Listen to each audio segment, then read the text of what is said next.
Eto po ang ating magiging topic for today. Sara, pinagsabihan ang mga congressman. Ito ang balita natin, iuuwi na si PRRD. Di umano. Mamaya pag-usapan natin yan. Pangalawa, naku, ito si Jack Argota. Pinaglaruan ang NBI at si Bongbong. Di umano. Aha. Pag-usapan natin, ano ba talaga ang nangyari diyan sa loob na 'yan? Siyempre, iba yung pang-media, eh, iba yung strategy, iba yung kuwento sa loob nun. Mamaya pag-uusapan natin dahil may kalokohan diyan, may kaloko 'di umano. Mamaya. Pangatlo, Sara at Bam sa 2028. Ba, bagong tandem. Sara at Bam Aquino, Duterte Aquino sa 2028. Posible ba? Oy, pag-usapan natin 'yan. Pero po tayo ako'y nagpapaalala lang medyo nahinto tayo dahil nagpunta po tayo sa Davao at napakaganda po ng reception natin diyan. Nagpunta tayo diyan sa doon sa tulay na pinagawa ng Duterte na ninanakaw ni Bongbong Marcos 'no. Grabe ang lakas po ng views natin diyan sa Facebook. Inabot po ng millions. Maraming salamat po sa inyo. At siyempre nagkaroon tayo ng meeting diyan kay, Mayor Baste at umattend po tayo ng, pagdadalo-dalo dahil tayo nakiramay sa pumanaw na parang tumatayong, isa sa pangalawang ama ng Banatero sa si Bong Duterte. Kaya tayo naging busy, ah, ng nakaraang araw, mga nakaraang linggo. Pero balik po tayo, kaya po ako'y nakikiusap sa inyo sa aking pagbabalik, muli sa pagba-vlog dito sa YouTube. Hinto tayo mga 10 days ata, i-like nyo po, Yan konting konting lambing lang. Oo, para tayo makabalik agad, like nyo po yan kasi nakakatulong po yan sa algorithm natin kay YouTube. So, i-like nyo po agad. And paki-check kung hindi pa po kayo subscriber ng channel ni Coach Oli dito sa YouTube. O, paki-check nyo lang. Subscribe po kayo para ganado po tayo makabalik-balik agad, okay? Maraming maraming salamat sa patuloy niyong suporta pero hindi na po natin pagtatagalin. Diretso po tayo agad-agad sa ating topic dahil kay Coach Oli, bida ang balita. Okay, siyempre sisimulan po natin dito kay BP Sara. Naku, buong Pilipinas nagdiriwang habang ang mga dilawang tae ninenerbiyos, nag-iiyakan na naman ng mga animal. Ay, sa mga dilawan dito, masasaktan po kayo, promise. Kaya kung kayo nanonood dito kay Coach Oli, kayo mga dilawan, kayo mga pinklawan, lumayas kayo dito. Kayo mga kain suka, tatamaan talaga kayo dito kasi talagang nataranta sila dito kay BP Sara. So pag-usapan natin. Eto. Ako si Sara Duterte, tatakbo bilang Pangulo ng Pilipinas. Yo! Ako si Coach Oli. Tatakbo ng marathon bukas. Uy, abangan ninyo, Pagtakbo ni Coach Oli, abangan po ninyo 'yan. Pero eto, this is legit. Okay? Nagdeklara na po si BP Sara bilang tatakbo sa 2028 as president. Eto po. Baka hulugan po ito. Okay, alam ko naman napanood niyo itong kanyang speech. Bigyan natin ng komentaryo. Bakit ito napaka-importante? Alam nyo, marami tayong kakilalang DDS. Talagang gustong-gusto si BP Sara. Actually, 2022 pa lang gusto na siyang tumakbo bilang presidente. 'Di ba? Okay. Pero naudlot ito dahil ipinasok ang Marcos. Punyemas na mga Marcos yan sa buhay. Alam mo, ako talagang inis na ako dito sa mga Marcos na ito. Wala silang naidulot na mabuti sa Pilipinas. Parang nilagay kayo ng kaaway sa Pilipinas para pahirapan ng mga Pilipino. Kayo mga Marcos. Anyway, naudlot. Eto tuloy na. Pero marami sa DDS. Umamin kayo. Including me. Gustong-gusto si Sara pero minsan nagtatampo. Bakit? Kasi paganon-ganon, 'di ba? Tatakbo siya, hindi, tatakbo, hindi, tatakbo, hindi. To the last minute nung 2022 biglang nag-cancel. Ngayon, alam natin tatakbo pero hindi pa rin natin siguradong sigurado. So maraming mga DDS talagang inaantay ito although we know tatakbo ito. Pero siyempre iba yung diniklara baka mamaya hindi na naman tumakbo. Magkalo leche-leche. Oh, 'di ba? So ito, nagdeklara na. Yaan po ang gusto namin sa tatakbo.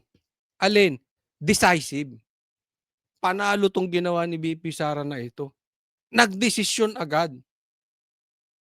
Tinuldukan na yung mga usapin. Bagamat alam natin wala namang nasurpresa dito sa ginawa niya, pero nilinyahan na niya. Eh dito ang mga dekolor, dito yung mga kain tae, dito yung mga kain suka. Itong ginawa ni VP Sara, naglinya siya. Saan ka? Sa kurakot? Sa magnanakaw? Sa adik? O yung mga galit sa adik? Yung mga galit sa NPA? Ito ang linya ni VP Sara. Mahigit 2 taon bago ang eleksyon 2028, idineklara na ni Vice President Sara Duterte ang intensyong tumakbo sa pinakamataas sa posisyon ng bansa. Sabi ng bise, kinailangan niya ng 47 taon para maintindihan na ang kanyang buhay ay hindi lamang para sa kanya. Unang umugong ang Ito, okay? This is I'm very, very proud of. At paulit-ulitin ko po sa inyo. Hindi namin sinuportahan si Bongbong Marcos. Ang Banateros hindi sumuporta kay Bongbong Marcos. Nakinig kami kay PRRD. And we prove it. Tama yung aming desisyon. But anyway, nandito na tayo. 'Di ba? Maraming nagsasabi, bakit ang aga mag-announce ni VP Sara? 2 years and 3 months pa bago 28 election ba't siya nag-announce? Maraming nagsasabi, ganito, ganyan, ganito, ganyan. Pero ang pinakadahilan dito, pakinggan po natin, ito ay napaka-importante. Maraming nagsasabi na yung mga front runner, yung mga nangunguna sa eleksyon, mataas sa survey, tapos unang nag-announce, lahat po talo. Oh. Kaya bakit maaga nag-announce si Sara? Bakit siya nanguna? Talunan yung mga yun, yung mga nag-announce, di ba? Dati. Ah. Ang kaibahan po kasi kay VP Sara, nung nauna siya nag-announce, binabanatan na siya.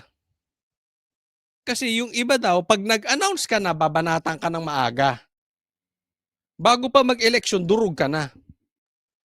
Ang kaibahan ni VP Sara, pagka Vice President pa lang niya ng 2022, 2023, binabanata na siya. At nananatiling mataas sa survey. Nakita niyo yung difference? Ibig sabihin, yung mga blows kay VP Sara, walang epekto. Bakit? Bukod sa siya'y Duterte, bukod sa marami siyang nagawa, dahil sa mamang ito, nakatulong. Bakit mataas si VP Sara? Dahil sa mamang ito, si Bongbong Marcos. Dahil sa sobrang sama ng panunungkulan nito si Bongbong Marcos. Eh talagang kahit anong tira kay VP Sara, mataas pa rin sa survey. Kaya iba po ito si VP Sara compared dun sa mga natalo na binanata ng maaga. pangalan ni Inday Sara sa isang presidential race noong 2022, bagaman tumakbo lang sa pagkabise ni Pangulong Bongbong Marcos. Ang pakikipagtambalan niya kay Marcos, hiningi niya ng paumanhin ngayon. Mga kababayan, humihingi ako ng paumanhin. Patawad kung tinulungan ko mahalal si BBM bilang Pangulo ng ating bansa. Yon, masakit yan. tinulungan niya. Humingi siya ng tawad dahil tinulungan niya si Bongbong Marcos maging Pangulo. Hiniling niya sa taong bayan, Claire, wag mong iibahin yun. Hindi sinabi ni Sara na siya ang nagpanalo kay Bongbong. Ang sinabi ni Sara, dahil tinulungan niya si Bongbong. Okay? Claire, maliwanag yun, wag kang fake news. Pero, katanga mo na lang. Kung hindi mo alam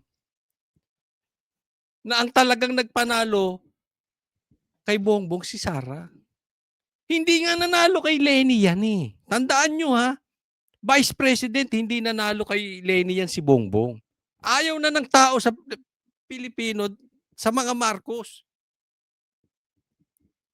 Nabuhay lang naman ulit siyang Marcos dahil sa Duterte eh.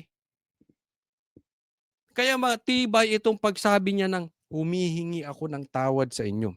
Alam niyo po, pinapatawad na namin ikaw, Sara. Kaming hindi sumuporta kay Bongbong. At doon sa mga sumusuporta, patawarin nyo na rin si BP Sara. Pero, pangalawa niya na to. Alam nyo kung saan siya unang humingi ng tawad? Noong anniversary ng KOJC. Noong siege na sinugod ng 5,000 pulis ang KOJC. Yung binaboy nila ang reliyon ng KOJC nitong mga lintik na mga pulis na ito. Etong mga pulis na ito na nambaboy. Eto sa pangunguna ni Torre. May mga hindi pa nga pulis, pinagsuot ng pulis. Yun ang nakakaasar. Inamin nito ni Torre, pinagsuot niya ng pulis, hindi pulis. Bawal po yun. Nung pumasok si BP Sara doon sa siege, nagalit si Torre. Bakit?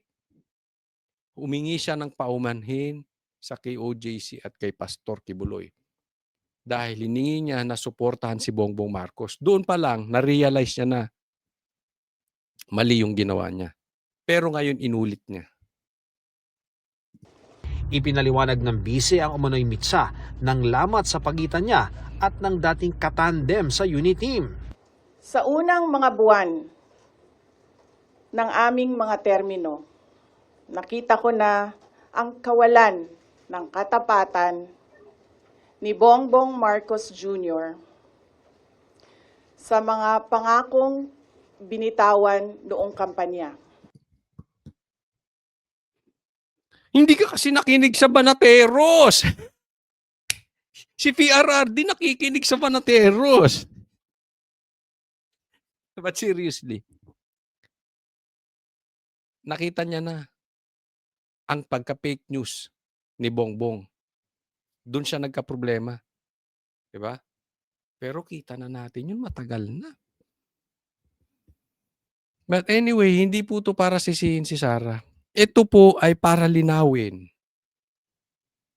na tayo ay hindi mabubudol ulit ng isa na namang Marcos. Na hindi tayo mabubudol ulit ng mga walang silbing politiko. Huwag po natin titingnan yung apelyido. Tingnan ninyo yung nagawa.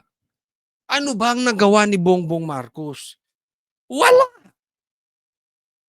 Kung kayo ay matinang, kahit itaas pa ang kamay niya ni PRRD yan si Bongbong, hindi kayo matitinag. Bakit? Nakatingin kayo sa ginawa ni Bongbong. Nakikita nyo po yung, alam naman natin, walang nagawa. Diba? So, wag na tayong magpapabudol. Pakiusap lang po, wag na tayong papabudol ulit sa Marcos. Pati na sa kanyang sinumpaang tungkulin para sa bayan. June 2024 nang magbitiw si Duterte bilang kalihim ng Department of Education o DepEd.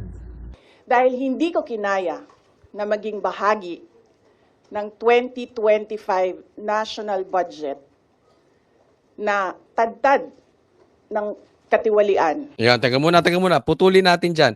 Hindi niya kinaya yung tad-tad na pagnanakaw. Ganun na lang. Simplihin na natin. Diretsahan na natin.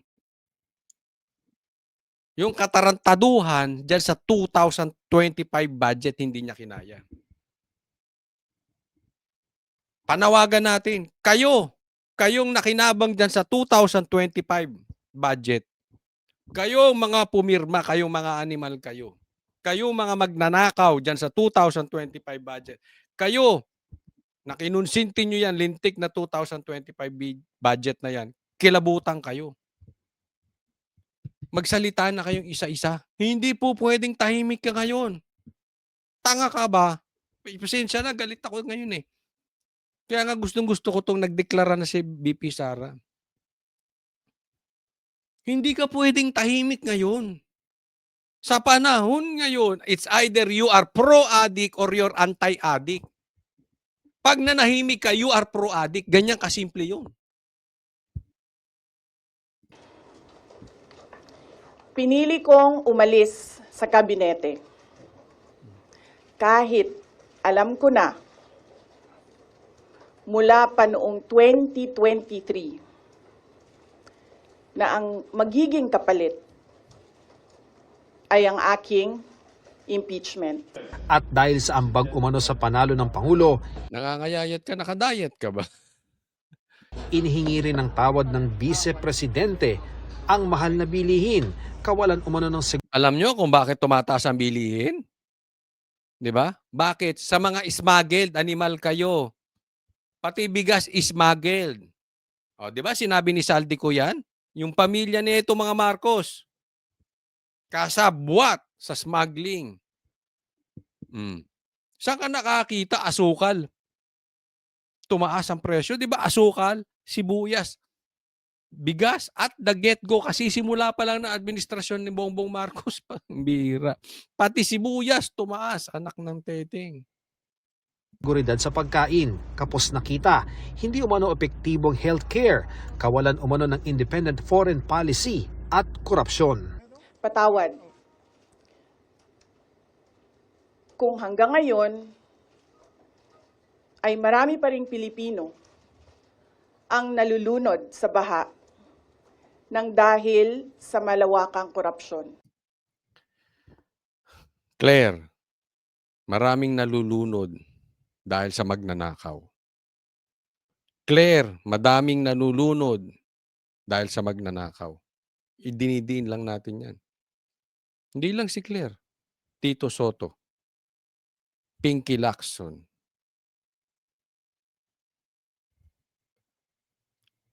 Mga congressman. Romualdez. Dizon. Kayo. Lahat kayo na hinaharangan nyo ang investigasyon para matukoy kung sino magnanakaw ng ghost projects. Maraming nalulunod. Di ba kayo nakukonsensya? Talaga bang asal animal na kayo? Dito sa Pilipinas, umiiwas ang mga politiko na magdeklara ng maaga ukol sa kanilang mga plano sa eleksyon sa pangambang siraan sila ng mga kalaban sa politika. Pero sabi Yan yung sinasabi natin, iba po yung kay BP Sara. Kasi na-survive niya na. Ang tagal na siyang binabanatan. ni Vice President Sara Duterte, hindi na ang pagsira sa kanyang pangalan ang pinangangambahan niya, kundi ang kinabukasan ng bansa. May takot ako para sa susunod na henerasyon.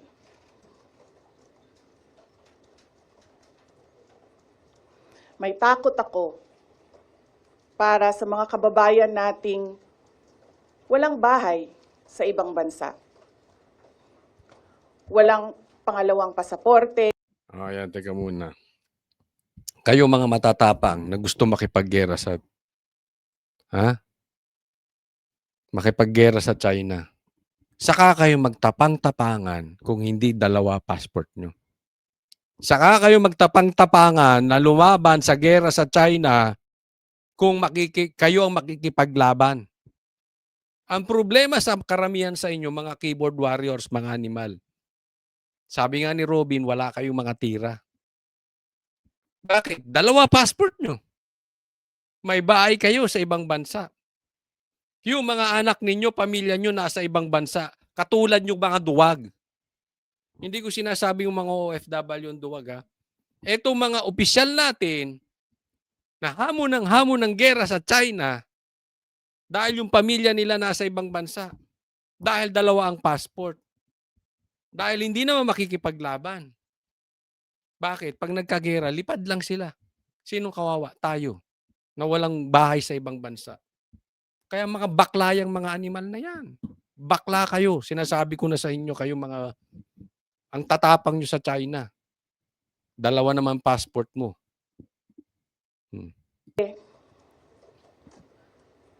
Walang ibang matatakbuhan kundi ang Pilipinas. Kahit ito'y patuloy na nalulugmok sa kahirapan. Hindi raw siya makakaluhod at makakahingi ng tawad sa bawat isa, kaya sa halip, I offer my life, my strength, and my future in the service of our nation. inanunsyo niya ang desisyon sa gitna ng bagong impeachment complaints na kinakaharap niya sa Kamara. At halos 1 linggo bago ang confirmation of charges hearing sa kaso ng amang si dating Pangulong Rodrigo Duterte sa International Criminal Court. Marami mang gustong magtanong sa bise, hindi Yan, teka muna. Ha? Okay, dito simulan natin. Maraming kumu-question. Okay, kay BP Sara, yung timing ng kanyang announcement. Una, masyadong maaga. Pangalawa, ang sabi, dahil yung impeachment niya tatakbo na, tapos yung kay PRRD, next week na rin. So, parehas next week. So, sinasabi niya, kinokontrol ni BP Sara yung mga congressman na didinig at pipirma doon sa impeachment ni BP Sara. So, sa madaling salita, minamanipula niya yung mga congressman. Eh ano ngayon? Di ba? Eh ano ngayon? Gaya ng sabi ko, it's about time. Linyahan na natin. Ikaw ba ay pro-addict o anti-addict? Ganyan lang kasimple ang buhay. Yung ginawa ni BP Sarang announcement, naglagay siya ng linya. Ikaw ba ay pro-magnanakaw o anti-magnanakaw? Ganun kasimple yun. Alam mo, mas gusto ko ng ganun. Alam mo, mas natuwa ako kay BP Sara. Alam to ng mga kapwa ko bananteros. O medyo may ano ko, ba't naman dapat. Sabi ko nga, dapat tapos na yung, alam nyo yung nagsalita si Amy Marcos ng bangag-bangag-bangag yung kapatid niya. Kung gumalaw si BP Sara, tapos na yun. Hindi ko sinasabing gagalaw ng illegal, ha? Gagalaw siya sa tamang paraan. Kung lumabas na siya ron, tapos na yun eh. Sigurado maglilipatan na may impeach si Bongbong. Diba? But anyway, nangyari na yun. But this time, eto na antayan. Kumbagat sa buhay ng tao, hindi ka pwedeng maligamgam. Sinusuka ng Panginoon yung taong maligamgam. Diba? So ngayon, may linya na. Papabor ka ba sa adik o hindi? Ano lang kasimple. Ngayon, etong ginawa ni BP Sara, I strongly believe, ito ang mag-uuwi kay PRRD. Sooner or later. Bakit? Bukod doon sa impeachment ni BP Sara, yung political maneuvering, maraming lilipat at will disagree yung pagpapadala kay PRRD sa ICC. Simula na po ito. Tagumpay ito, iuwi na si PRRD. Yang pagdeklara niya, yan po ang pag-uwi kay PRRD. Gaya ni Bam Aquino, mamaya pag-usapan natin, hindi siya pabor na dyan elitis si PRRD sa ICC. Pero mamaya natin pag-uusapan yan. Okay? Duterte sa International Criminal Court. Marami mang gustong magtanong sa bise, hindi mo na yan pinaunlakan kasunod ng anunsyo. First question. Next time na ang question. Okay. Thank you. Okay. Good morning. Iniwan ko kay JC yung Buti, kabuuan ng huwag ka nang sumagot.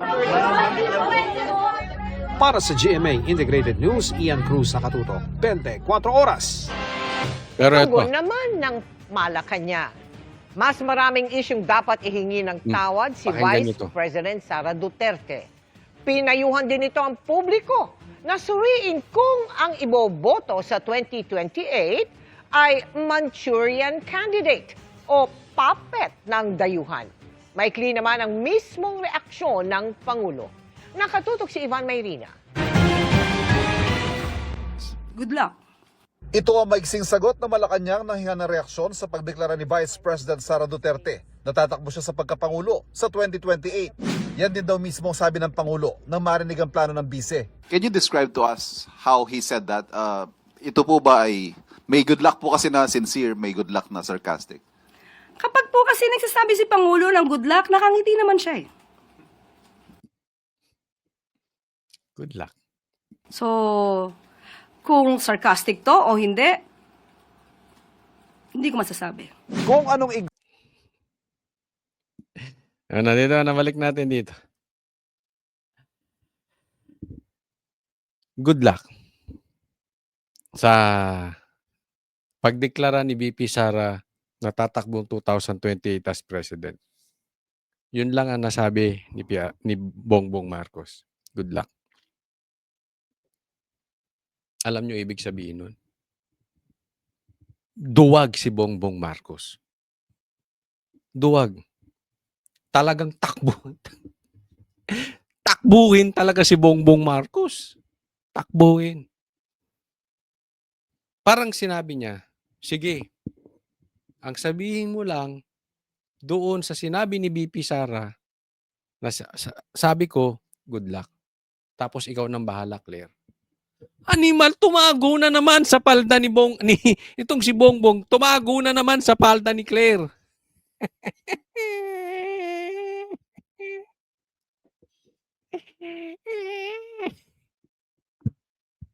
Yung good luck na yan, atras buntot. Atras betlog. Duwag si Bongbong Marcos. Yan lang po, ganun lang kasimple. Kasi pwede niya namang sabihin na karapatan niya yun, yung ganyan-ganyan. Hindi. Hindi siya nagsalita. Para na lang, hindi niya na kailangan ipagtanggol yung sasabihin niya. Si Claire na lang ang bahala. Kung sarcastic to o hindi ko masasabi. Kung anong igsi ng mga katagang good luck na tugon ng palasyo sa deklarasyon ng bise, ay siya namang haba ng sagot ng palasyo sa paghingi ng paumanhin ng bise sa pagtulong anyang mahalal bilang Pangulo, si BBM. Ang taong bayan ang naghalal kay Pangulong Marcos Jr. Sinabi ba ni Sara na siya naghalal kay Marcos? Ang sabi lang niya, humingi siya ng dispensa dahil tinulungan niya si Bongbong Marcos mahalal. Hindi niya sinabi, ako naghalal kay Bongbong Marcos. Ang tanga na itong abogado na ito. Paano naging abogado to? Kung ano man po ang natulong niya, pareho naman po sila nagtulungan dahil ito ay unity team. Anong naitulong ni Bongbong Marcos kay Sara? Ang tanga. Hindi nga siya nanalo bilang Vice President kay Lenny. Kaya wag niya pong solohin ang credit kung nanalo man ang Pangulo. Hindi niya sinusolo, tanga. Katanga kasi. Hindi niya sinusolo. Humingi siya ng dispensa doon sa mga taong nagtiwala. Ito konteksto niyan, Claire, para maintindihan mo. Maraming ayaw kay Bongbong Marcos. Una, dahil addict siya. Alam naman to ng buong Pilipinas. Pangalawa, anak siya ng diktador. Alam din to ng buong Pilipinas. Kaya nga sabi ko, hindi siya nanalo kay Lenny. Diba? Humingi siya ng dispensa dahil maraming ayaw kay Bongbong Marcos. Katulad naming Banateros at katulad ng iba. Tapos, ang difference lang ng Banateros, hindi kami sumang-ayon na iboto si Bongbong Marcos. Pero maraming ayaw kay Bongbong Marcos, ibinoto siya because of Sara Duterte. Yun ang konteksto nun. Paminsan kasi, pag galit tayo, yung logic natin, yung talino natin nawawala. Matalino naman to, abogado to eh. Kaya lang siya nagmumukhang tanga kasi inuuna niya yung galit. Hindi po yun ang ibig sabihin ni Sara. Dahil pinagkatiwalaan siya. Halimbawa, may nagbenta sa'yo ng bahay, ng lupa. Dahil kaibigan mo yung nag-ahente sa'yo. Yung pala, peke. Peke yung titulo. Siyempre, hihingi ka ng dispensa doon sa binagbentahan mo. Ganyan din nangyari kay Sara. Peke. Peke yung presidente. Oh. Pero hindi niya sinasabi na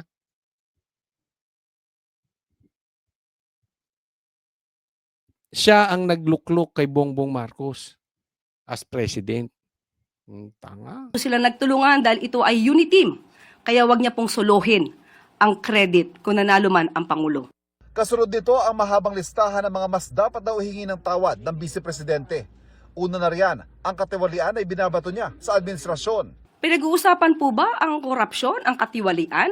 Siguro po dapat mauna muna na ihingi niya ng tawad kung ano man ang mga issue ng korupsyon at katiwalian at di umanong paglulustay ng confidential funds ng kanyang dalawang Magkano confidential funds ni Bongbong? opisina at the time, OVP at ng DepEd. Dapat din daw humingi ng tawad ang bise para sa mga extrajudicial killings, sa pagbabanta sa buhay ng Pangulo, sa pagpapakalat ng fake news, sa palpak daw na pamamalakad sa DepEd at ang paninira raw sa administrasyon. Sinagot din ng palasyo ang mga banat ng bise na lubog sa bahang bansa, bagay na nangyari rin naman daw nung panahon ng kanyang ama. May komento rin ng palasyo sa mga nagsasabing ang anunsyong ito ay hakbang para protektahan ang sarili mula sa inihaing impeachment complaint laban sa kanya. Hindi po basta-basta ito dapat mahadlangan ng anumang pagreklamo laban sa kanya. Isa siya na maituturing na politician. Politician na ang iniisip ay ang susunod na eleksyon. Ang iniisip ay yung pansarili na Tanga. Sorry. Siya pa ang tinawag, parang sinasabi niya si Sara Trapo. Hindi. Bulag ka ba talaga? Yung amo mo, wala nang ginawa simula 2022. Officially, 2023. Wala nang ginawa kung hindi bakbakan ng bakbakan ng bakbakan ng bakbakan ng bakbakan ng bakbakan ng bakbakan si Sara. 'Di ba? Ngayon nag-declare, siya pa yung politician. Siya pa yung parang tinatawag niyong trapo. Pina-impeach nyo nga last year eh. Tapos inuulit nyo pa ngayon. No. interes. Ngayong may deklarado ng kandidato sa pagkapangulo sa 2028 na pag-uusapan kung sino magiging manok ng administrasyon at kung handa ba silang makipag-alyansa sa ibang mga partido para lumaban kay VP Sara. Hindi pa raw yan ang pag-uusapan sa ngayon ayon sa palasyo. Pero ngayon pa lang, may panawagan na sa pagpili ng iboboto sa 2028. Depende na po sa tao kung paano nilang susuriin ang mga kandidato. Isipin po nila ang kandidato at magiging leader ay dapat na makabayan. Dapat interes ng bayan ang sinusulong. Makabayan. Hindi yun si Bongbong. Makadroga yun eh. Dapat interest ng bayan ang sinusulong. O hindi rin si Bongbong yun. Kasi droga ay sinusulong nun. Ano pa? At maging cautious tayo, maging mapanuri kung isang Manchurian candidate ba ang maiboboto nyo. Ang Manchurian candidate, katagang Manchurian. sumikat sa libro at mga pelikula bilang Manchurian. tawag sa isang politiko na may agendang mapaminsala sa kanyang sariling bansa dahil pasikretong kinokontrol at nagsisilbing puppet ng isang kalabang bansa. Para sa GMA Hindi yun. Hindi yun si Bongbong Marcos. Kasi si Bongbong Marcos, Manchurian candidate. Puppet. Bakit? Hawak sa liig ng Amerikano. May tatanggi ba niya yan? Sinabi niya, hindi niya papasukin ng EDCA, pero pinapasok niya EDCA. Bakit? Alam naman natin, napakadaming na-freeze na account ni Bongbong Marcos sa Amerika. Marami pa yung hindi nababayaran doon. Meron pang alam natin, yung yaman niya ay nasa hawak ng Amerika. Kaya hawak yan sa leeg ng Amerika.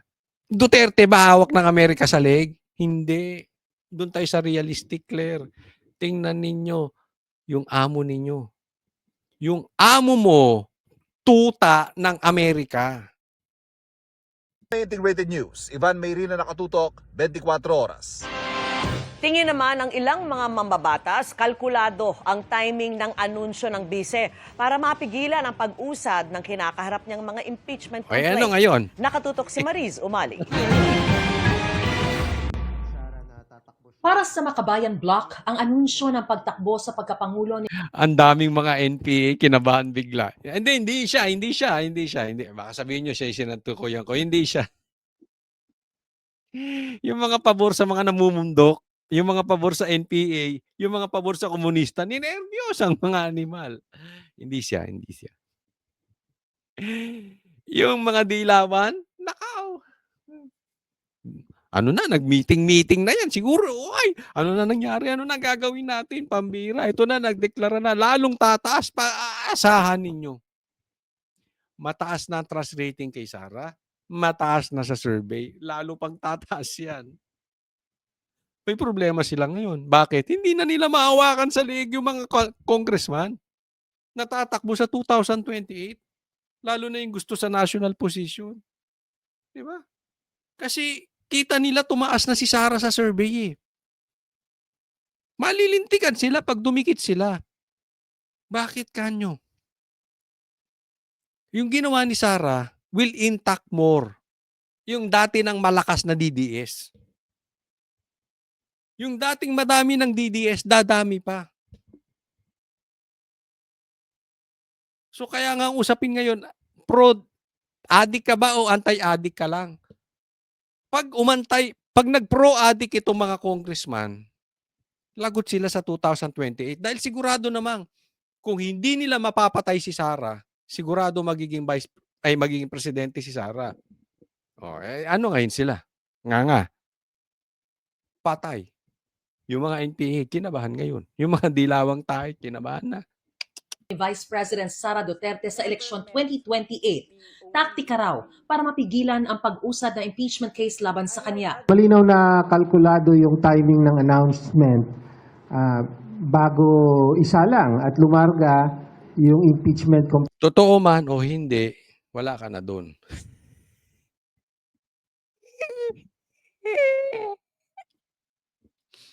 Yung mga iiyakin. Naglabasan yung mga iiyakin. complaint laban sa kanya sa Kongreso. No, siguro tingin niya matatakot niya, masisindak niya ang mga kongresista dahil patakbo siyang presidente. Pero makikita natin na dahil napakatibay ng batayan sa kanyang impeachment, hindi ubra yung ganyang mga gimmick at malalantad muli ang kabulukan sa ginawa niya sa confidential fund. Yun. Sige, paniwalaan mo yung sinasabi mo. Sige, paniwalaan mo yan. Alam naman natin na una, walang boses to. Pangalawa, alam naman natin hindi ganyan mag-isip ang mga politiko. Andun sila sa sigurado. Huwag na natin itanggi yan. Pangatlo, alam naman natin walang ebidensya yung mga ibinibintang nyo. So, nagsasalita lang siya to convince the people, pero wala siyang nakukonvince. Ganito yun. Halimbawa, itong mama na to, sinabi niya, alam nyo naman, ako ay bagong ligo. At ako ay pogi. So, kahit sabihin mo na ikaw ay naliligo araw-araw, kahit sabihin mo na pogi ka, walang maniniwala sa'yo, animal. Wala. Niloloko nyo lang yung mga dilawang tae at saka yung mga NPA. Pero in reality, sa likod ng isip nila, tanga, hindi ka talaga pogi. Pero para na lang hindi magmukhang maganda si Sara, sabihin ko na lang pogi ka. Nakukuha nyo po yung analogy? Ganyan ang ginagawa nitong mga dilawan. They are just pretending na totoo yung sinasabi nila, pero walang epekto. Wala. In short, walang bilang. Ito yung attempt nila para i-reframe yung narrative na lahat ng nangyayari ay dahil sa takbo siyang presidente.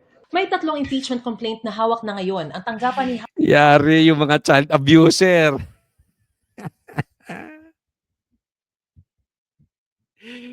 Himas rehas kayo. House Speaker Bogie D. at hinihintay na ma-refer sa House Justice Committee. Kabilang sa reklamo ang Alam mo, issue ng maanomalya umanong paggamit ng confidential funds ng OVP at DepEd. Umano'y panunuhol sa mga opisyal ng DepEd. Pagkontrata sa isang gunman para umano ipapatay ang Pangulo, First Lady at dating House Speaker. Hindi pagdeklara ng lahat ng kanyang mga ari-arian sa kanyang SALN at pagsusulong ng political destabilization at sedition. Bagamat naniniwalang hindi makakaapekto sa paggulong ng reklamo ang anunsyo ng Vice Presidente, naniniwala si Senior Deputy Minority Leader Lawrence Defensor na may epekto ito sa pagpapasya ng mga mambabatas sa kahihinatnan na reklamo. I can tell you that it may affect how the voting will come out. Mabuti din para sa kanya, para malaman niya kung sino talaga ang mga kakampi niya at kung sino ang hindi niya mga kakampi. yun yung sinasabi ko sa inyo. It's about time na malaman natin sino ang pro-addict at sino yung anti-addict. Advantage for her right now, especially that the impeachment complaints will be referred to the Committee on Justice. Kaya hamon ni Gabriela Party List Representative Sara Elago sa mga kapwa mambabatas, ipakita nila yung kanilang pagiging tapat dun sa sinumpaang tungkulin na magsilbi sa interes ng taong bayan at hindi yung mga pansariling interes. sabi naman ni ML Party List Representative Laila De Lima, hindi na siya nagulat sa anunsyo ng Vice Presidente. Pero dapat ay panagutan daw muna niya ang mga paratang sa kanya. Karapatan naman niyang magdeklara kahit napakaaga. Tulad ng karapatan din ng mga Pilipino na singilin siya sa mga seryosong aligasyon ng katiwalian at paglabag sa batas na panawagan na po natin noong 2024 pa. Mas magandang harapin at sagutin muna niya ang mga ito bago ang ambisyon na maging Pangulo ng Pilipinas. Karapatan niya na magdeklara, tatakbong presidente, karapatan din ng Pilipino daw na singilin si Sara sa kanyang mali at karapatan mo rin, Laila De Lima, na magkaroon ng driver. I-enjoy mo ang driver. I-enjoy mo ang driver. Kasi, baka babalik ka sa kulungan. Baka lang naman, hindi naman ako nagsasabi niyan. Oo. Syempre, pag naupo yan si Sara, kung talaga may sala ka at kaya ka lang napakawalan para kampihan mo yung adik, pag naupo yan, yun talagang kasalanan mo, kailangan mong panagutan. So ako, masasabi ko lang, enjoy mo na yung freedom mo. Kainin mo na yung gusto mong kainin. Yung mahahabang buffet. Yan, yung mahahabang buffet. Kainin mo na. Tapos, kumuha ka ng poging driver. Nang sa ganun, makapasyal ka. Pasyal ka ng pasyal. Kasi pagka nakakulong ka na, hindi ka makakapasyal. So, kumuha ka. Pero siyempre, masarap yung driver na pogi. At saka masarap din yung may driver ka, 'di ba? Para hindi ikaw nagda-drive. So kuha ka ng poging driver, syempre para presentable naman pag namasyal ka, yung nakaalalay sa iyo. Enjoy life. While you can. Pero may hirit si Senior Deputy Minority Leader Representative Edgar Erice. Kapag kinonvict si VP Sara, magagalit yung kanyang supporters, which is about 30+% ngayon, baka mag-gather pa ng public sympathy, baka kahit sinong Duterte ang lumaban, manalo. May hanggang Alam mo, yan yung sinasabi ko. Teka muna, huwag ka muna ito yung sinasabi natin. Tatandaan po natin. Paulit-ulit ko itong sinasabi. Pilit nilang pinapatanggal si Sara. Alam mo, ang problema talaga, si Bongbong. Una, inutil na leader. Pangalawa, yung korupsyon, hinayaan niya or kasali siya sa korupsyon. So, hindi lang ito dahil malakas ang Duterte. Yes, partly malakas talaga ang Duterte. Pero alam nyo, kahit ma-impeach nyo si Sara, kahit sinong Duterte tumayo, kahit si Kitty, Iboboto na ng tao. Bakit? Dahil ayaw na ng taong bayan sa kalidad ng leadership ni Bongbong Marcos. Dahil ang dami ng nalunod. Naiintindihan niyo po ang punto? Kaya kahit anong gawin niyo kay Sara, kahit patayin niyo si Sara na sana naman hindi kayo magtagumpay dahil alam ko isa yan sa plano ninyo, di umano. Maraming uusbong. Ang problema po ay hindi si Sara.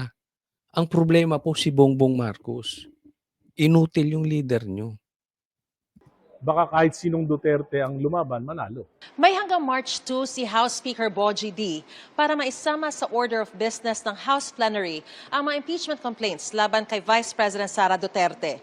Pagtitiyak naman ni Defensor, walang magiging delay sa pag-refer nito sa House Committee on Justice bilang patunay na walang magiging bias ang Committee on Rules. Para sa GMA Integrated News, Mariz Umali nakatutok, 24 oras. Matapos magdeklara ng kandidatura si Vice President Sara Duterte para sa pagkapangulo sa 2028, itinutulak na ni PDP Laban President at Senador Robin Hood Padilla ang tambalang Duterte at Senadora Amy Marcos. Ang iba pang mga political parties, wala pa raw na pag-uusapang pambato. Nakatutok si Mav Gonzalez. Kung malino na ang plano ni Vice President Sara Duterte na tatakbo siya sa pagkapangulo sa election 2028, ang tinatawag ni Senadora Risa Hontiveros na oposisyon, posibleng sa katapusan pa ng taon ang pinakamaagang makapagpasya kung sino ang magiging pambato. Sa ngayon, 2026, nakatutok ang mga reform-minded at opposition forces sa pagbubuo ng mas mahigpit pang pagkakaisa. Una sa lahat, Risa Hontiveros, tigil-tigilan mo yung kagagamit mo ng oposisyon. Paano kayo magiging oposisyon? Gusto nyo makitandem sa gobyerno. Paano kayo magiging oposisyon ni hindi nyo nga silipin yung ghost projects ng gobyerno? Lahat ng sabihin ng magpinsang magnanakaw, oo kayo ng oo. Tahimik kayo. Paano ka naging oposisyon? Mahina na talaga utak nito si Risa. Para pumili ng aming mga kandidato, whether by the end of the year or first quarter of next year. Ako muna ito lang ha. Pipili daw sila ng kandidato. End of the year or maybe next year. Okay. Alam mo ako sa totoo lang, gusto kong tumakbo tong presidente or vice president. Bakit? Siguradong talo. Oh, pustahan tayo. Siguradong talo. Alam mo makikinabang pag ginawa nyo tong kandidato ng presidente or vice president. Siya lang. Magkakapera siya eh. Magkakapera. Papayuhan ko kayo mabuti.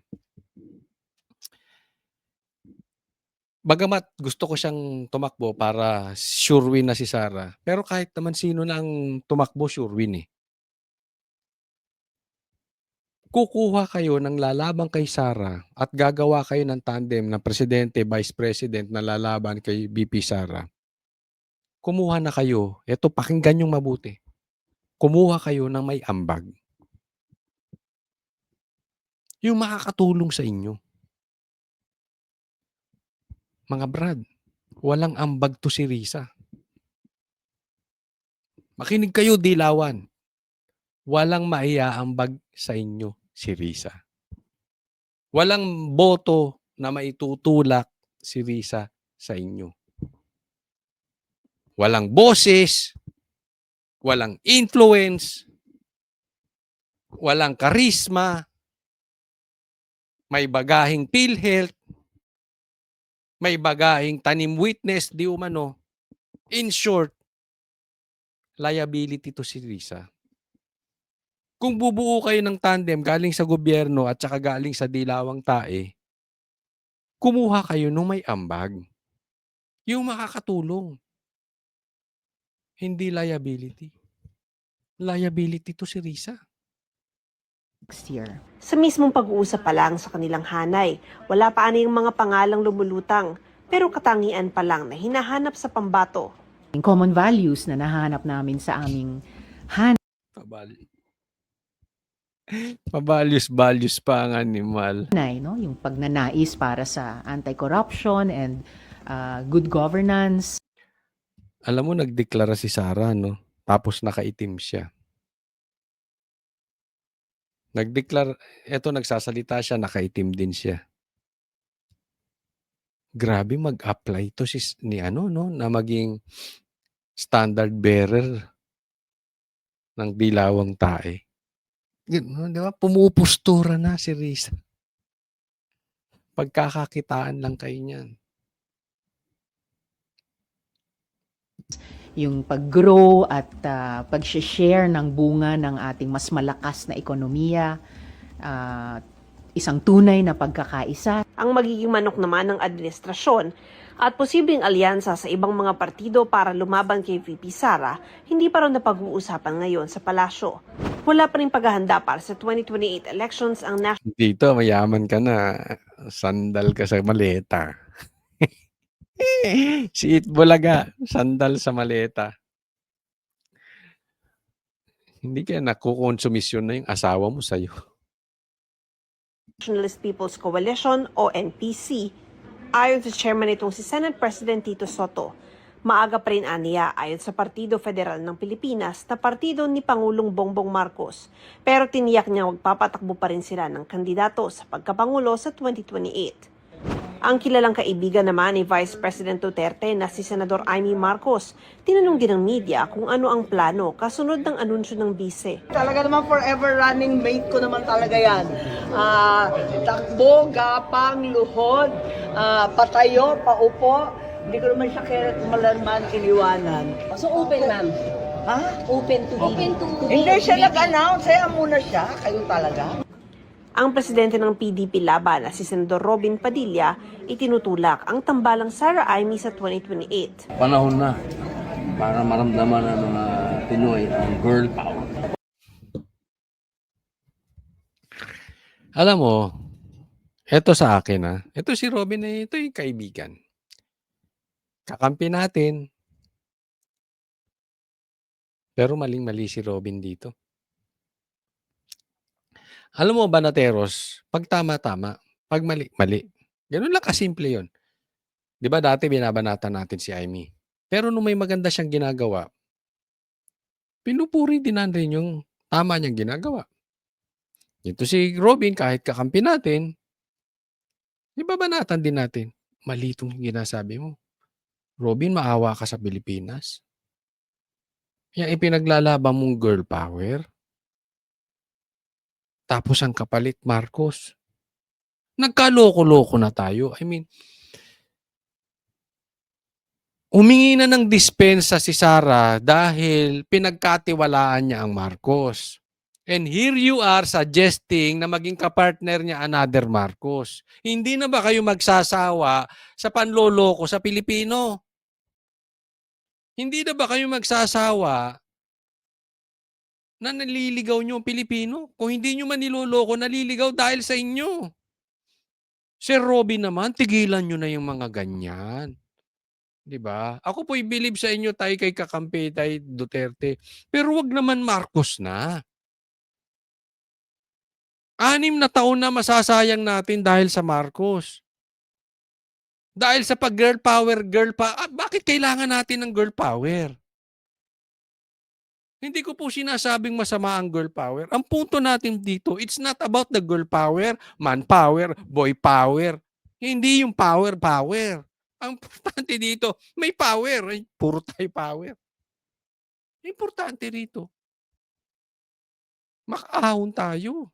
Another Marcos. At the end of the day, kapatid pa rin yan. Dugo pa rin yan. Robin naman huwag ka nang dumagdag doon sa panlilinlang. Hindi ko sinasabing nililinlang mo ang taong bayan. Pero nililinlang ng Marcos ang Pilipinas Naliligaw ang Pilipinas dahil sa Marcos. Huwag ka nang kasangkapan. Pagka umiikot ako sa ibang bansa, yung lagi sinasabi ko, gusto ko talaga Sara ay reconciliation ako. Pero ang 2028 ayaw pang pag-usapan ng ibang senador. Huwag muna natin pag-usapan yung politika po sa ngayon. Trabaho muna tayo. Ako wala pa. Trabaho muna ako ngayon. 2 years pa. Medyo mahaba pa ang panahon. So, ako nakafocus lang sa trabaho. Para sa GMA Integrated Ay, nako. Ito, next topic. Maganda tong next topic ha. Pakinggan po ninyo. Pag-usapan natin itong si Jack Argota. At yung kanyang pagpo-post ng sakit ni Bongbong Marcos. Kaya siya pinatawag ng NBI. Gusto nyo madinig ang totoong kwento? Pakita ko yung text. Standby lang. Standby lang kayo dyan. Standby lang ha. Bubuuin natin yung kwento. Okay? Ay nako. Kasi maraming nagsasabi na pasok lang si Jack Argota sa Banateros, magkakademanda na. Kasalanan daw ng Banateros. Sige. Pag-usapan natin ha. Ang dami na po, kala ko, legit eh. Nakasabay na ako. Ang linaw, no? Naintindihan niyo si Jack? Si Sir Jack. Hindi, kaibigan natin yan. Actually, nung gabi, nag-buffet pa kami. Sabi niya, boss, uwi ta ako ng maaga kasi meron pa akong NBI. No? So, gusto nga namin siyang samahan, pero sabi niya, kaya niya na yan. Okay, so kaibigan, kaya kung binibiro ko siya nung pagkabingot niya, tanggap niya yun. Sa amin, biruan talaga namin yan. Ha? So, hindi po natin ino-offend. Sa katunayan, natutuwa nga kami sa kanya. Engagement, gano'n. Mismong ang content creator na si Jack Argota o kilala rin bilang Sir Jack ang nagsabi, for the views lang ang ipinost niyang medical certificate umano ni Pangulong Bongbong Marcos. Kasi ano yun eh, nila-enhance ko lang kayo ChatGPT. So, kung ano lumabas doon, pinost ko na lang. Tawa-tawa pa ang social media personality nang dumating kanina sa tanggapan ng NBI. Ito muna pag-usapan natin. Okay? Sabi kasi nila, napasok lang si Jack sa Banateros, puro demanda na. Ang masasabi ko dyan, una, buti nga sa'yo. Kaya ito ipinasok dahil lahat nung sinasabi, pati nga sinasabi namin eh, pati sinasabi ng Banateros na hindi naman sinabi ni Banatbay, si Banatbay ang nadidemanda. Kaya ipinasok, si Banatbay nagpasok dito eh. Kaya niya pinasok yan, para siya naman na mademanda. Buti nga sa'yo. Pero kidding aside,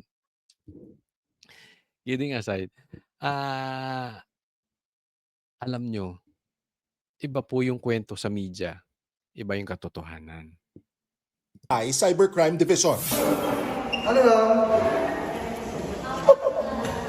Pinasabi na ng NBI si Argota dahil sa pagpapakalat ng peking medical records ni PBBM. Ayon kay NBI Director Lito Magno, layo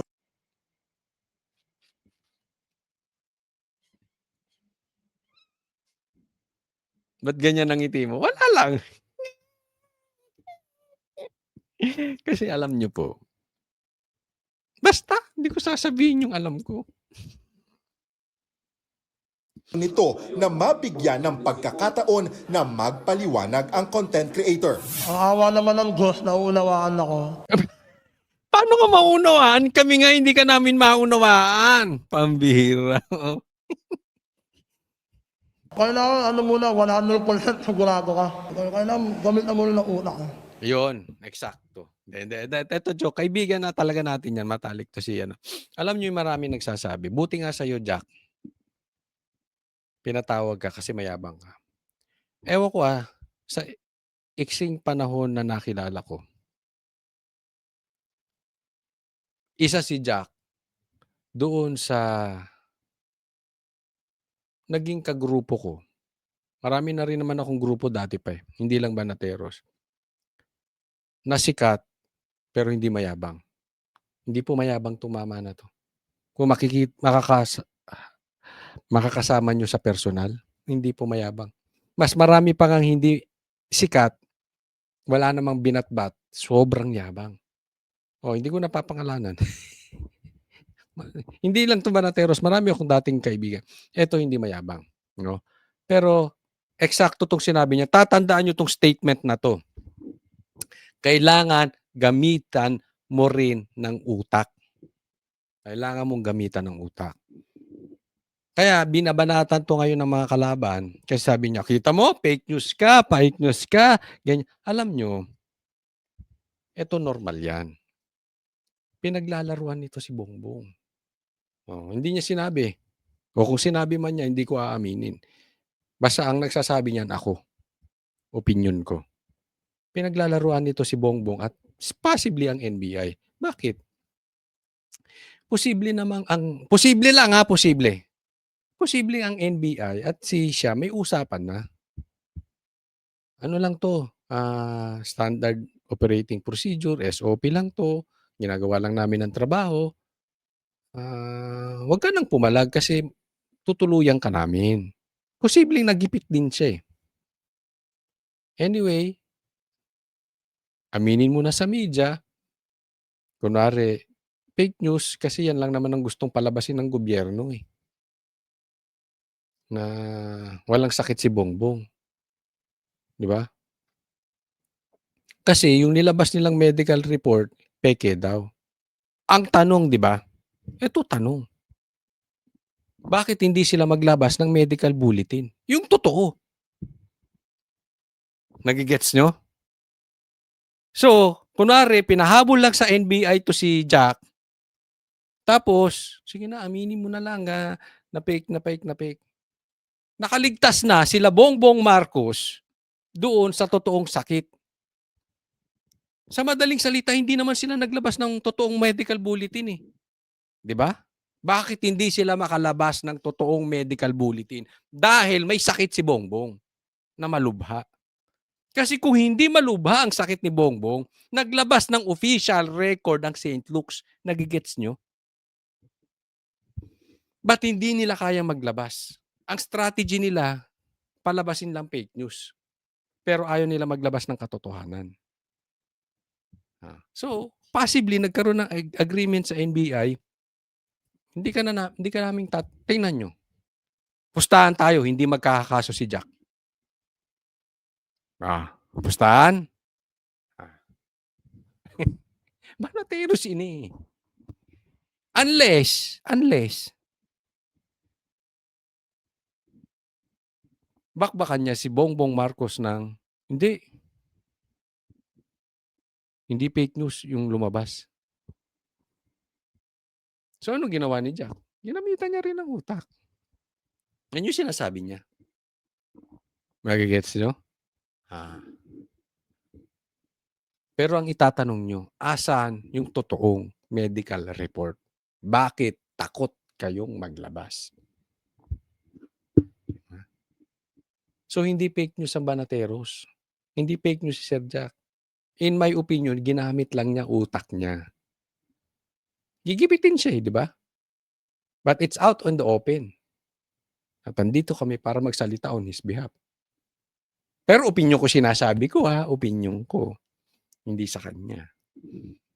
So, ilabas siya doon. Nagigets nyo na. Aminado raw si Argota na hindi berepika. Basahin ko nga yung text. Dyan lang kayo. Babasahin natin.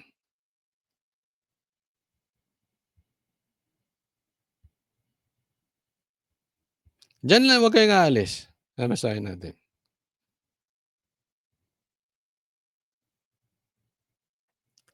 Oh yeah.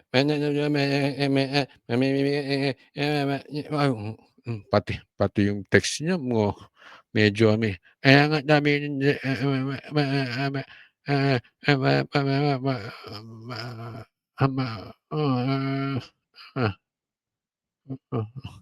Hindi ko rin maintindihan yung text.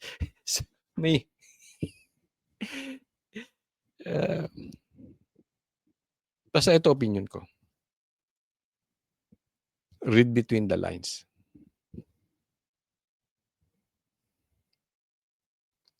Alam namin ang totoo. Ang pinakalat niyang medical record ng Pangulo. Kahit kabado, handa raw harapin ni Argota ang NBI dahil wala naman daw siyang masamang intensyon. Umamin ang social media personality sa kanyang pagkakamali pero wala daw siyang pinagsisisihan. Kung nakapanaw sila sa akin, alam naman nila na napapatawa lang ako. Nauna nang sinampahan ng cyber libel complaint ng NBI ang ilang personalidad gaya nina Eric Celis at Jay Sonza. Ito yung sinasabi nila. Banateros, humanda kayo, next na kayo. Kasi sinimulan si Eric, si Jay Sonza, iniisa na. Ito puro taga-SME na ito. Diba? Ang SME na kasi hindi bakla. Tandaan nyo, hindi duwag ang SME. Hindi kami pasahod ng mga magnanakaw. Kaya pansin nyo, si Eric, si Jay Sonza, tapos ngayon si dati si Banat Bay, ngayon si Jack Argota. Puro SME na, di ba? Okay lang yun. Bakit? Nauna na yung puno natin. Sino? Si PRRD. Kinulong na rin si Pastor Kibuloy. Ganyan naman eh. Pag hindi ka nila kayang hawakan sa liig, gipiting ka. Pero okay lang yun. Part of yan eh. Diba? Pero tatandaan ninyo, hindi kami mukhang pera mga animal. Hindi kami katulad ng ibang media, mainstream media. Bumabaluktot dahil pera-pera. Yung iba dyan, pag-aari pa nung hari ng buhaya. Na itinuro ni Argota na pasimuno raw ng lahat. Paglilinaw ng NBI walang masama sa pagbatiko sa gobyerno o magpahayag ng saloobin sa social media. Pero paalala ng ahensya, dapat nasa lugar pa rin at walang nilalabag na batas. Again, ang basehan. Tama naman ang NBI doon. Dapat may facts. Kaya lang, ang tanong ko sa media, sana tinanong nyo na. Sir Jack, bakit hindi nyo tinanong asan yung medical report, yung totoo? Kung may peke, bakit asan ang totoo? Sana nagtanong na ng mainstream media ng ganun. Is yung kung ano ang i-share mo. Ang nakalagay po kasi may mga data privacy yan, may unauthorized or alleged fake news. Wala pang formal na kaso kay Argota habang iniimbestigahan pa ito ng NBI. Hindi nakakasuhan yan. Kung meron man, hindi na patungkol dyan. Kasi nga, bakit? Pinaglaruan niya na si Bongbong. Ginamit niya na utak niya. Pusta? Nagsorry na rin ang content creator at inaming nadala lang siya ng emosyon. Mensahe pa ni Argota sa Pangulo. Para kay Marcos, masasabi ko lang sa kanya, kagaling ka, palakas ka, nakusimot na namin mo, huwag ka muna mamamatay. No, bakit? Bagamat maraming gusto nang mamatay si Bongbong, tayo naman ayaw natin siya talagang mamatay. Kasi ako sa akin lang personally, ang sa akin, ang buhay ng tao ay nasa kami ng Diyos, wala sa atin. So ako personally, masama man, mabuti, ayaw ko mamatay. Pag gusto na naman ng Diyos mamatay siya, di saka siya mamatay. Diba? Wala sa akin yun. Pero ang stand ng Banateros patungkol kay Marcos, ayaw din naman niya mamatay. Kasi gusto ng Banateros pagdusahan ni Marcos yung kasalanan niya. Di ba? So, yun lang. Nagbabalik. Next topic po tayo. Eto, pag-usapan natin na may nadidinig po tayo na Sara at Bam Aquino sa 2028. Uy! Matindi yan. Duterte Aquino? Kung merong Duterte Marcos before, ngayon Duterte Aquino, usapan natin yan. Nakakulong si dating Pangulong Rodrigo Duterte sa The Hague, Netherlands. Posible ring arestuhin ang ayon sa International Criminal Court o ICC ay mga co-perpetrators o kasabwat sa madugong Duterte drug war. Kung si Senator Bam Aquino raw ang tatanungin, kung tutuusin ay dito dapat sa Pilipinas ginagawa ang mga pagilitis sa kanila. Sangayon din naman ako talaga sa sinabi nito si Bam Aquino na hindi dapat tayo hawak sa liig ng ibang bansa. Ang problema sa atin, ito si Bongbong Marcos at saka mga dilawang tae na mga kasamahan mo, Bam Aquino, kain suka. Diba? Sinuka nila si Bongbong Marcos. Tapos, hawak sa liig ng Amerikano. Hawak pa sa liig ng ICC ng ibang bansa. Lalo't nandito rin naman sa bansa ang mga biktima. Maganda raw na dito mangyari ang paghahanap ng hustisya, pero giniit din ni Aquino na nirerespeto niya ang proseso ng ICC. Tumaas naman ang kilay ni dating Senator Antonio Trillanes IV sa sinabing niya ni Senator Bam. Buwelta ni Trillanes, nagbibida-bida ngayon ang senador na may malasakit kuno sa mga biktima ng drug war, pero wala naman daw ginawa nung kasagsagan ng umano'y O yan, eto. Nagbibida-bida raw si Bam Aquino, sabi ni Trillanes. Eto, panawagan ulit sa Dilaw. Kung meron kayong kukuhaning kasama nyo, yung may ambag. Si Risa at si Trillanes, liability po yan sa inyo. Hindi nga nanalo itong si Trillanes sa Caloocan na mayor. Walang maiaambag sa Dilaw yan. Walang maiaambag sa pink. Kung ano man ang kulay na gusto nyong gawin, kayong mga nandya dyan, walang maiaambag si Risa at saka si Trillanes sa inyo. Ba't hinahayaan nyo magsalita yung ganyan? Si Bam, kahit ayaw natin sa kanya, alam nyo, Aquino pa rin. May hatak yan. May boses yan. May bilang yan. Si Risa, si Trillanes, walang hatak, walang boses, walang bilang. extrajudicial killings. Tanong pa ni Trillanes kung totoong naniniwala si Senator Aquino na sa Pilipinas dapat litisin ang mga EJK cases, kinasuhan niya ba si dating Pangulong Duterte at iba pa nitong kasabwat noong panahon ng war on drugs? Dagdag pa ng dating senador, nagpapapogi lang ba sa Duterte supporter sa Senator Bam kapalit ng mga nagsasakripisyo? Insensitive daw yan at napaka-unfair. Dahil daw sa sinabi ni Aquino, napatunayan daw Ate, balikan muna natin ito, ha?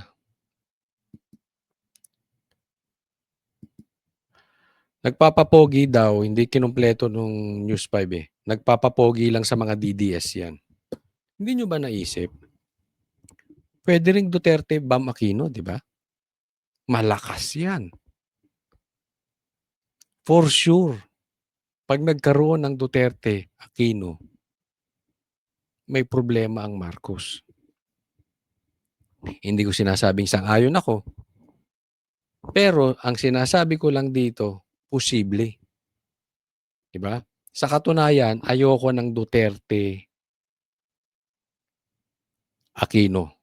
Ayoko yan. Kasi sa tingin ko, kaya namang manalo ni Sara ng walang Aquino. Pero, pumupostura din ang Bam sa Duterte, ha?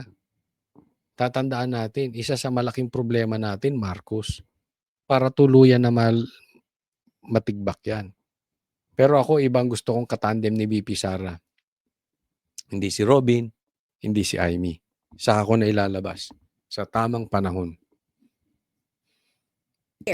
Dahil daw sa sinabi ni Aquino, napatunayan daw na nagsasabi ng totoo si Trillanes sa pahayag niyang hindi raw isusuko ni dating VP Leni Robredo si Duterte sa The Hague. Nabash pa nga raw siya noon ng supporters sina Aquino at Robredo. Ganito rin ang naging sentimiento ni dating Commission and Audit Commissioner Heidi Mendoza. Giit niya, ignorante ang senador kung bakit may ICC. Malamang daw, hindi kayang tumaya ng mga biktima ng EJK kung dating Pangulo ng Pilipinas ang kalaban. Masyado raw insensitive ang... Alam mo, kita mo, ginugulo kayo ni Trillanes. Binabanatan ni Trillanes si Leni. Dahil ayaw daw isuko ni Leni ang PRRD sa ICC. Bakit kayo ginugulo? Ang malakas sa inyo, yung Leni tsaka Bam. Let's accept it. Hindi si Trillanes, hindi si Heidi Mendoza. Mga walang boses yan. Hindi si Risa Ontiveros. Ilabas nyo sa picture pagkakakitaan lang kayo ng mga yan. Ang senador, madali raw sabihin yung ideal, lalo na kung hindi naman daw kasama sa laban. Ilang beses sinubukang kuhanan ng pahayag ng News 5 si Senator Bam Aquino. Sir, could you get your comment kay Senator Trillanes lang? Unfair daw yung sinabi ninyo na dapat dito litisin. We're going to mass. Answer it. We have a statement already. On time, sir. Reaction, sir. We have a statement already. Bakit unfair kung si PRRD dito lilitisin? Una, Pilipino. Pangalawa, dapat dumaan sa due process. Sige, kung gusto nyo padala sa dahig talaga, dapat padaanin muna sa due process sa Pilipinas. Ikinidnap lang, basta-basta, itong si PRRD papuntang dahig. Alam mo, ang problema kay Trillanes, parang gusto niya umikot ang politika, umikot ang ekonomiya doon sa pag-eliminate kay PRRD. Hindi po iikot ang sikmura ng taong bayan. Hindi po magkakatrabaho ang taong bayan. Hindi po gaganda ang ekonomiya natin. Hindi gaganda ang politika natin. Doon lang sa pagpapatalan nyo kay PRRD sa dahig. Ang problema itong si Trillanes, parang masyado siyang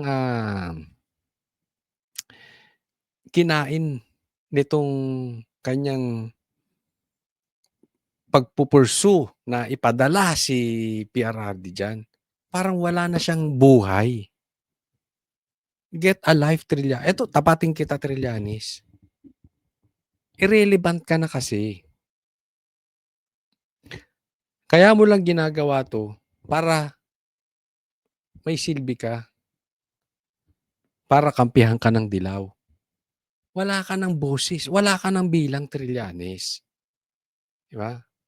Ginagamit mo ang taong bayan para sa iyong kapakanan. Dahil alam mo, laos ka na. Dahil alam mo, pag nanalo ang Duterte, may problema ka. Yung problema mo yun. Huwag mong idamay ang taong bayan.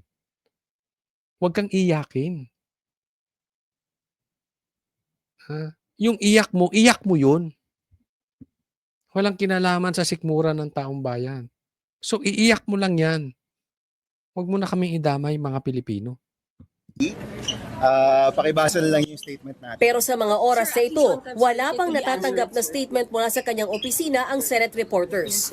Si Senator Risa Hontiveros naman, na kaalyado ng senador, suportado ang kaso sa ICC. Hahayaan na lang daw niya na si Aquino ang magpaliwanag ng kanyang sarili. Masasabi ko lang ay para sa aking sarili na kaya ko sinusuportahan yung pinag-uusapang posibilidad na bumalik ang Pilipinas bilang miyembro ng International Criminal Court o bilang signatory muli ng Rome Protocol.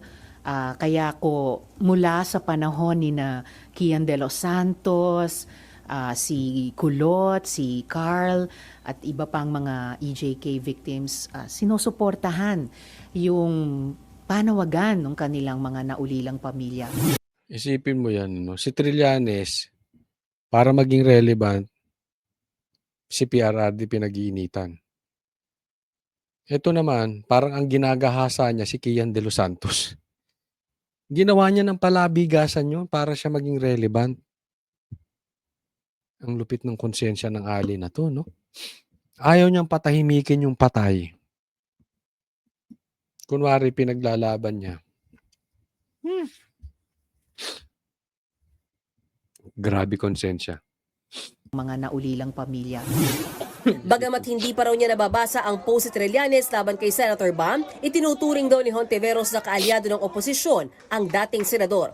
I do consider him an ally and a friend, kaya binibilang ko siya at kanyang partidong magdalo sa hanay ng oposisyon. Sabihin mo, dalawa kayong kikita dyan.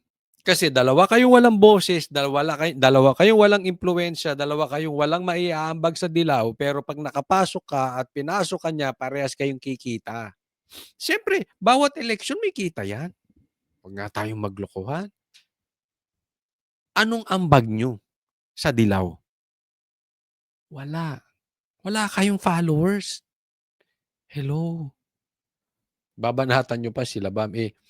Ang baba na nga ng followers nyo, at sila na nga yung natitirang may followers kahit papaano, tong Lenny tsaka si Bam, ginaganyan nyo pa. Sa ngayon, nakafocus daw ang oposisyon sa reformation. Nagbabalita mula sa Ay, nako. Hanggang dyan na lang po muna tayo. Maraming salamat sa mga nanood at especially yung mga nanonood simula't simula hanggang sa matapos. Sana masubaybayan ninyo, mapanood ninyo buong buo ang ating mga vlogs at nanunumbalik tayo. Kaya huwag pong kakalimutan, i-like po itong video na ito. At sa mga hindi pa po subscriber, subscribe po kayo. Maraming salamat po. God bless everyone.